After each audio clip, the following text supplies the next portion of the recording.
Hello friends, welcome back to our channel Sahasra vlogs 21. ఈరోజు మనం మాకు దగ్గరలో ఉన్న మండే మార్కెట్ గురించి తెలుసుకుందాం. మండే మార్కెట్ అంటే ఏం లేదండి, అన్ని వెజిటబుల్స్, ఫ్రూట్స్, మనకు కావాల్సిన ప్రతి ఒక్క ఐటెం దొరుకుతుంది. దీనికి మండే మార్కెట్ అని ఎందుకు పేరు పెట్టారంటే ఇది ఓన్లీ మనకి మండే మాత్రమే అవైలబుల్లో ఉంటుంది. మిగిలిన డేస్లో మాత్రం ఉండదు. మనకి ఏం కావాలన్నా సరే జస్ట్ మనం మండే మాత్రమే తీసుకోగలం. ఇక్కడ మిగతా రోజుల్లో ఇవి ఏమి ఇక్కడ ఉండవు.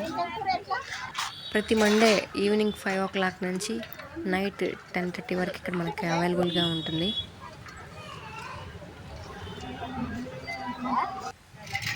అలాగే ఇక్కడ చాలా తక్కువ ధరకే మనకు అన్నీ లభిస్తాయి. అంత హెవీ కాస్ట్ ఏమి ఉండవు, తక్కువ కాస్ట్లో మనకి.